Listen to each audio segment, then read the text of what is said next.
Hi guys, I'm Max Weinbach with XDA TV, and today I'm going to be unboxing the Xiaomi Mi 10 Pro. So, let's get started. So as I had mentioned, this is the Xiaomi Mi 10 Pro. So, this is the box, pretty empty. Little information there. I have 8 gigs of RAM, 256 gigs of storage in Alpine White. And on the side here, we can see with easy access to the Google apps you use most. Now, at first, everyone thought, hey, that's a dig towards Huawei. But in reality, this is just some new branding terms that Google has required a lot of different OEMs to use, and apparently the OnePlus phones, the OnePlus 8 and 8 Pro, have the same branding on the side. Now, my OnePlus 8 and 8 Pro do come in a couple days, but it's kind of interesting if you ask me. So let's just open this box here. And right at the top, we just have this, which is some papers, probably a case, I'd assume. Yep, SIM card tool. See, okay, this is a USB-C to 3.5mm headphone jack connector, adapter, whatever, because the phone doesn't have a headphone jack. And honestly, this is like one of the few Android phones I've seen in the past year and a half that actually has one, and I appreciate it. Because the Xiaomi Mi 10, Mi 9, I don't remember if this phone had one, but it also doesn't have a headphone jack. Either way, I appreciate that being there. In the case, we have just manuals, guides, and then actually, this feels like a pretty nice case. Yeah, nice. I think this feels like a TPU clear case.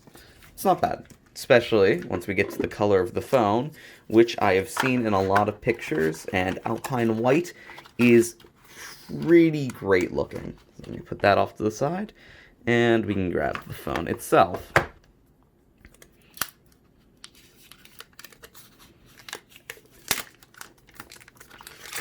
Yeah, I butchered that plastic job, but we can turn on the phone, and I can finish the box. I believe this is a 65-watt charger. To be honest, I'm not... 50 watt. This is a 50-watt wired charger, and this phone does support up to 30 watts of wireless charging.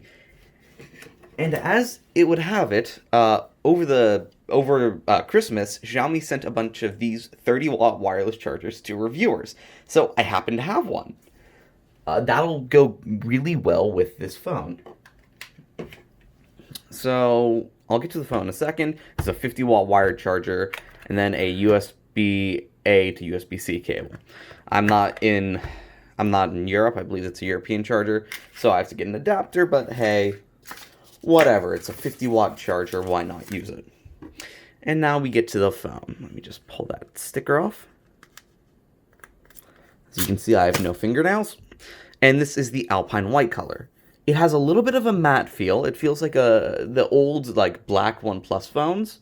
So it's a nice feel. It doesn't feel like it's going to get a bunch of fingerprints, and it looks like Samsung's Prism White as well, where depending on how you look at it, you get different colors through there.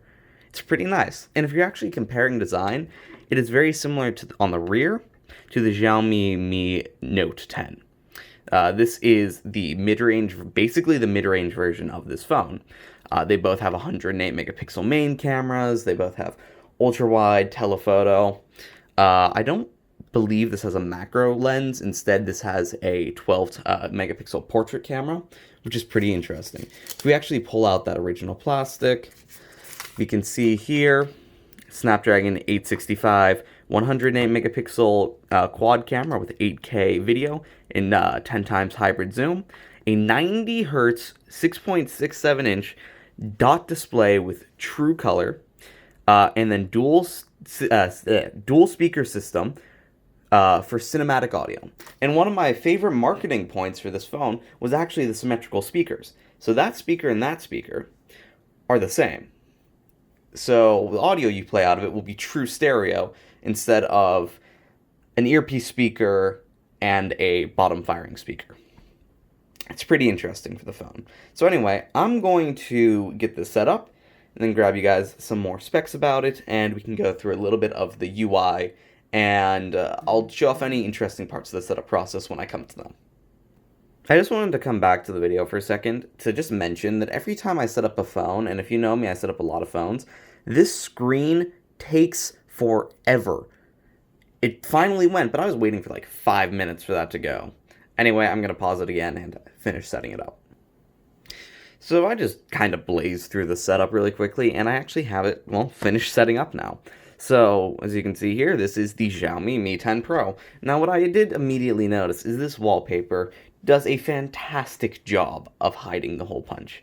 This is the default wallpaper, and it's not surprising. A lot of companies try to do that with wallpapers, but it's kind of funny. Either way, it does have a hole punch going into like the settings app where it's all white. You can see it's a tiny hole right up here in the corner. Now, I would say that is slightly bigger than something like the S20 Plus and S20 Ultra, which I can grab over here. But I would say it is still smaller than like the S10 and Note 10. So it's not a bad size. It's still a little bit smaller than a notch in my opinion. And we have MIUI. Now, this is, as I mentioned, while looking at the screen, or the thing, this is a 90 hertz refresh rate display. It is 1080p as well, which isn't a bad thing, because that saves a lot of battery, and you can't tell unless you're really looking for it, which I do, but still you can't really tell. The cameras on the back, you can see here in the camera app, it has a document scanning mode. But we can see here, we've got the 5 modes. We've got ultra wide, we've got macro. So you can zoom in really close to your subject, or get really close, and it will still take a nice sharp picture. Then we have 2x zoom and 5x. Yes, everything I have is very dusty. And then again, this does have a 108 megapixel camera. Now, this is a little bit different than the S20 Ultra's camera. See, this S20 Ultra camera, these sensors at their core are very similar. They have 108 megapixels, but they're not the same. See, this phone does pixel binning at 27 megapixels. So it'll take 4 pixels, 2 by 2, and then it'll turn that into a 27 megapixel photo. So each 4 pixels equals 1 larger pixel. On this phone, it'll take 9 pixels. So each 9 pixel, a set of 3 by 3, will turn into 1 pixel. So 9 smaller pixels equal 1 large pixel. This is just 4. Is that going to make a huge difference? Not really in well-lit situations, but maybe at night. But that's why this phone does have a night mode. Also, this phone does have an optical in-display fingerprint scanner. I didn't set it up because I went through the setup process and selected fingerprint, and it didn't ask me for it, but it does support it. Something else it has is very good haptics, like very good haptics. I would say this is OnePlus 7 Pro territory haptics, better than Samsung, about the level of Google, OnePlus, Oppo, Vivo. Very good haptics, and I'm really, really happy about that. So I think that's a pretty good first impressions and kind of unboxing of this phone. It's definitely an interesting phone, and I'm really excited to get to use it. These speakers have me really excited, and so does the 30-watt wireless charging. The only thing I'm kind of disappointed by is something we've been annoying OnePlus about for years, and that would be waterproofing. There is no official IP rating. Which is unfortunate. But hey, it's kind of their thing, cutting out what you don't need. Now, this phone is 999 euros, I believe. I have to check up on the pricing, so don't quote me on that, but I believe it's around €1,000, $1,000 US, which is really expensive for this phone. Now, I think it's worth it compared to, like, other modern flagships here.